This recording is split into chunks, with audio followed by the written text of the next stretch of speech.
एक समय की बात है जब पांचों पांडव और द्रौपदी महर्षि वेदव्यास से धर्म, अर्थ, काम और मोक्ष के बारे में चर्चा कर रहे थे। तब भीमसेन ने हाथ जोड़कर महर्षि से कहा, हे गुरुदेव, मेरे परिवार के सभी सदस्य युधिष्ठिर, अर्जुन, नकुल, सहदेव और द्रौपदी एकादशी का व्रत रखते हैं और एकादशी को अन्न व जल ग्रहण नहीं करते, लेकिन मुझसे बिना खाए पिए नहीं रहा जाता। कृपया मुझे कोई ऐसा उपाय बताएं जिससे मुझे सभी एकादशियों का फल प्राप्त हो सके।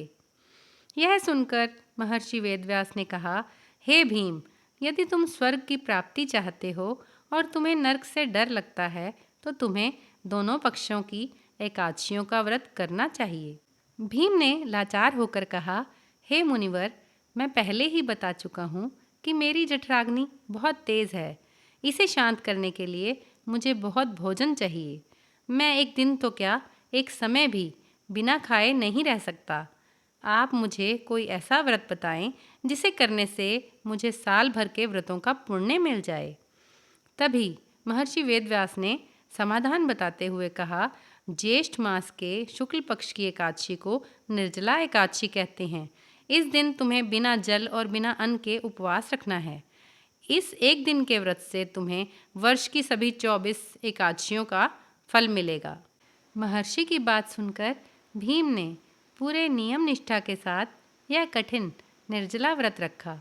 इस व्रत के प्रभाव से भीमसेन अत्यंत दुर्बल हो गए थे, लेकिन उन्होंने अपना व्रत सफलतापूर्वक पूरा किया। इसी कारण से निर्जला एकादशी को भीमसेनी एकादशी या पांडव एकादशी के नाम से भी जाना जाता है। इस व्रत को करने से जीवन के सभी पाप धुल जाते हैं और अंत में मोक्ष की प्राप्ति होती है। जो भक्त इस कथा को श्रद्धापूर्वक सुनते या पढ़ते हैं, उन्हें वैकुंठ लोक की प्राप्ति होती है।